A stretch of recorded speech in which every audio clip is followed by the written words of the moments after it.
তরুণ প্রজন্মের জনপ্রিয় ইসলামিক আলোচক মিজানুর রহমান আজহারী বলেছেন, তারুণ্যের প্রথম ভোট ন্যায় ও ইনসাফের পক্ষে হোক। বৃহস্পতিবার নিজের ভেরিফাইড ফেসবুক পেজ থেকে দেওয়া পোস্টে তিনি কথা বলেন। তার ওই স্ট্যাটাসটি মুহূর্তেই ফেসবুকে ভাইরাল হয়ে যায়। এই রিপোর্ট লেখা পর্যন্ত প্রথম ২ ঘন্টায় আজহারীর ওই পোস্টটিতে ৬,৭৯,০০০ রিয়্যাক্ট, ৯১,০০০ কমেন্ট এবং ৫১,০০০ শেয়ার হয়েছে। যদিও মিজানুর রহমান আজহারী তার ওই পোস্টে সরাসরি কোনো রাজনৈতিক দলের নাম উল্লেখ করেননি, তবে তার এই বার্তা তরুণ সমাজকে নৈতিকতার ভিত্তিতে ভোটাধিকার প্রয়োগে উৎসাহী করবে বলে মনে করছেন তার অনুসারীরা।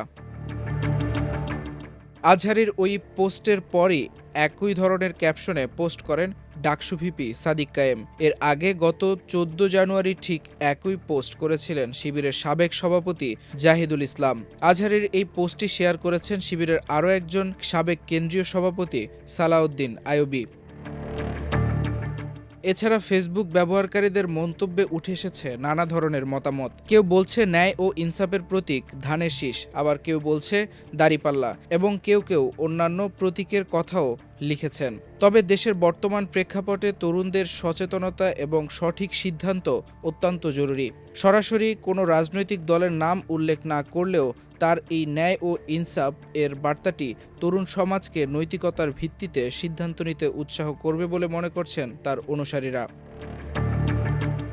মিজানুর রহমান আজহারী তরুণ প্রজন্মের কাছে জনপ্রিয় একজন বক্তা। সামাজিক যোগাযোগ মাধ্যমে তিনি নিয়মিত সমসাময়িক বিষয়ে মতামত দেন এবং তরুণদের নৈতিকতা ও সামাজিক সচেতনতা নিয়ে তার বক্তব্য ব্যাপকভাবে আলোচিত। তরুণদের ভূমিকার গুরুত্বের উপর জোর দিতেই তার এই বার্তা বলে মনে করছেন তার অনুসারীরা।